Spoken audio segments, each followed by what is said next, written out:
Bonjour, bienvenue encore une fois à ta chaîne préférée, Victor David. Aujourd'hui, on va analyser, on va parler de ma progression en apprenant français après 6 mois. Donc, c'est parti.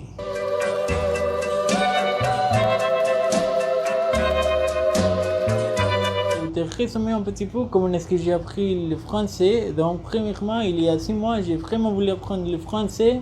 Donc, ce que j'ai fait, c'était d'étudier avec deux applications, Duolingo et Memrise. J'ai étudié avec ces applications pour 2 mois.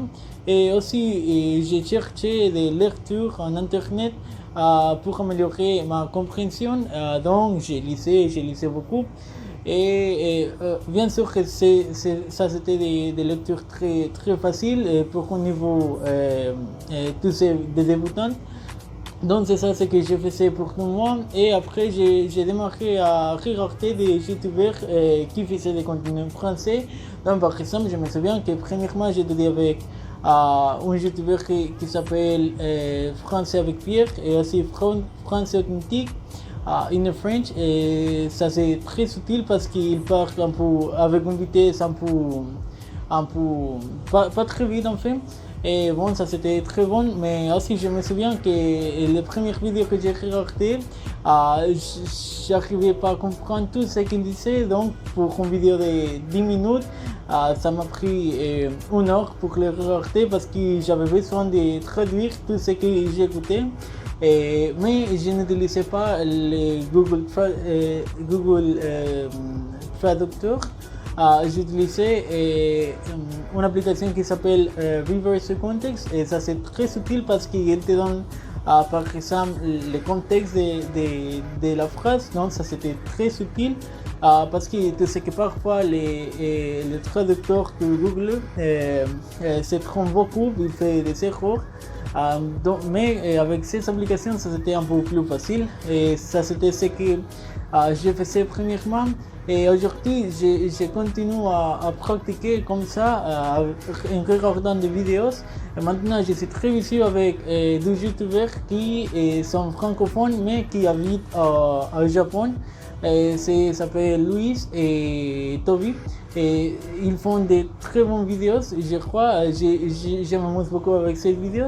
Et je crois qu'après le français, je vais commencer à étudier le japonais comme ma quatrième langue parce que je considère que ça c'est très joli. Et bon, mais ça sera dans un an ou quelque chose comme ça parce que je dois améliorer beaucoup mon niveau de français à ce moment-là. Je crois que mon niveau est intermédiaire. Je crois que je faisais une grosse progression, mais il faut continuer à progresser parce que il me manque beaucoup de choses à apprendre. Aussi, la raison pour laquelle j'ai démarré à apprendre le français, ça c'est parce que je suis en train de participer pour une bourse d'études en France.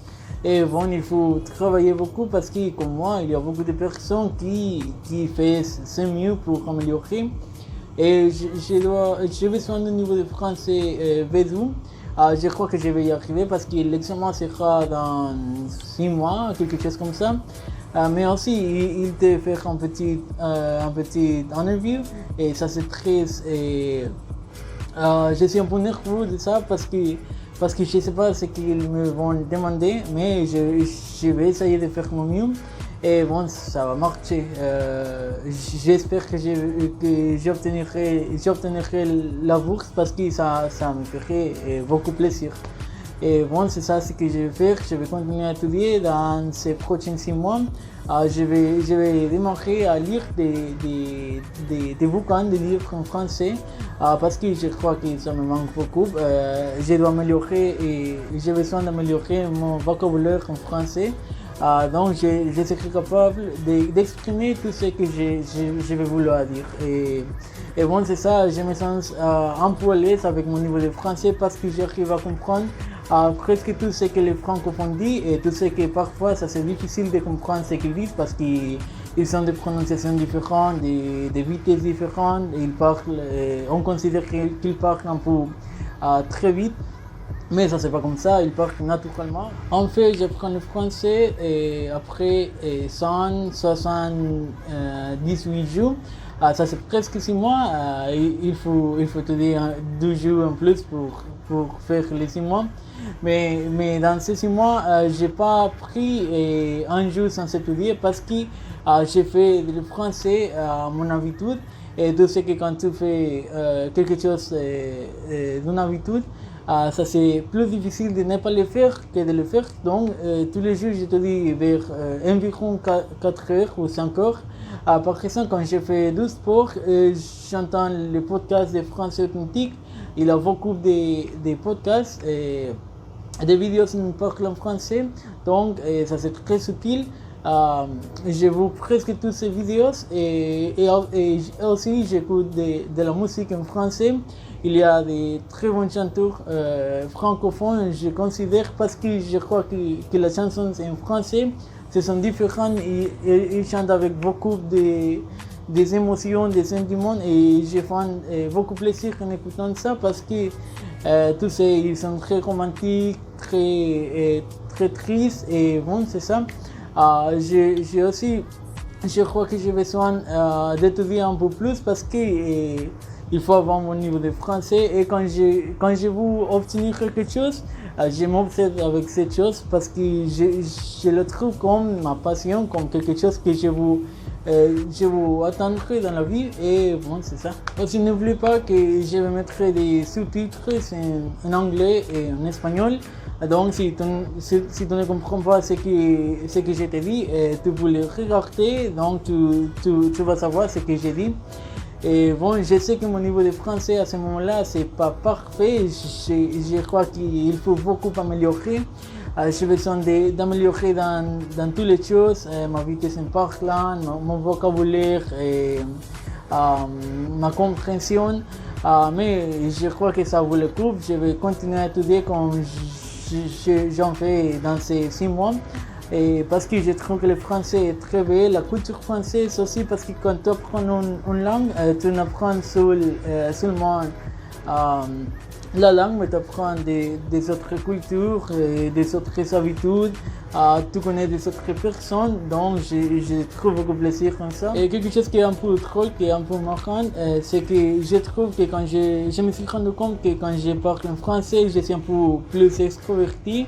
Par rapport à quand je parle en anglais, parce que quand je parle en anglais, je me sens un peu introverti et je m'exprime à l'aise dans l'anglais, mais je crois qu'il faut améliorer la façon dans laquelle je m'exprime. Donc j'ai un petit conseil pour te donner, si tu veux apprendre le français aussi, la chose la plus difficile c'est la partie quand tu commences parce que parfois tu ne sais pas qu'est-ce que tu dois étudier, mais je crois que c'est très important d'étudier pour nous-mêmes et aussi s'il y a des personnes qui peuvent t'aider, donc ça fera toujours plaisir je crois et ça c'est très utile s'il y a quelqu'un qui veut t'aider à améliorer. À moi, c'est ça, c'est que je crois que tu peux faire des amis françaises sur l'internet. Tu sais qu'il y a beaucoup des applications pour connaître des autres personnes, comme l'application qui s'appelle HelloTalk. Et je crois qu'il y a beaucoup de personnes là-bas qui vont apprendre des autres langues. Donc, par exemple, si tu parles l'espagnol et ils parlent le français, tu peux le dire, je peux t'apprendre l'espagnol. Mais tu peux m'apprendre le français et je crois que ça marche très bien comme ça. Et bon, comme je dis, la chose la plus difficile c'est de démarrer. Mais après ça, tu viens très rapidement. Et bon, je crois que ça sera tout pour la vidéo d'aujourd'hui. Et si c'est la première fois que tu me regardes, n'oublie pas de t'abonner, de donner un like, et ça fera toujours plaisir. Si tu as quelque chose pour nous dire, pour me dire, tu peux laisser un commentaire dans les commentaires et je vais le lire, je vais te répondre. Merci pour avoir regardé toutes ces vidéos et on se verra à la prochaine.